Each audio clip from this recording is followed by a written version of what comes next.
So for each one of these services, Jay, like, is that something that you look at and decide based upon a customer's user story and requirement that you're going to use one over the other, or do you use predominantly one more than the other?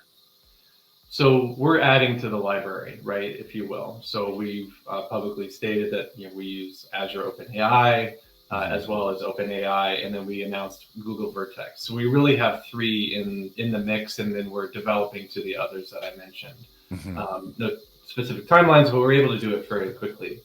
For us, it continues kind of the approach that the customer may have different preferences, right? And there's different ins and outs of each one of these large language model providers, both from a security perspective. There's slight differences, but there's also just preferences that our customers have. And if we're going to provide them access to these systems, we want them to be able to choose, right?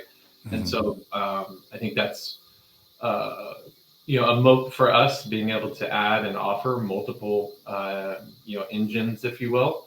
But I think even more core to that is that the underlying capabilities that we have that we've developed over the years, both from a vertical perspective, from a language perspective, I would really view them as our guardrails for that security and privacy, et cetera. So I'll give you an example. Sure. If you are in a customer service environment, and whether it's a bot or whether it's a human being assisted by our technology, one of the things that you want to take into account when you ask for a response from a large language model, a GPT-ish type of provider, is you want to give it context, and you also want to have it understand what the tone is.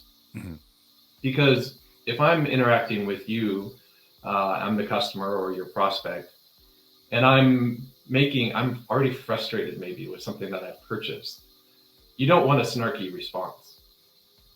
But how does the large language model know that you really should tone it down and be super nice, right? We're the ones that Sprinklr is the engine that is providing that guidance. So when we send in a query, if you will, or a question that we expect a response to, we give it guardrails, not just in terms of language, but in terms of tone, in terms of sentiment. And our ability to do that is very unique, right? We're very, very good at and well known for understanding the context, the tone, et cetera. That's how we built our models up, by being connected to all these social channels, right? Our listening platform has trained and tuned us to understand these verticals, these languages, and then the sentiment of the message itself. So very simply put, we're sending not just the question, but the question with the context and with even idea of tone and sentiment, so that the large language model has its best opportunity to provide a perfect response. And that's awesome. Very different than just plugging into one and sending it a bunch of queries, right? Yeah, so you're damping down the risk of that.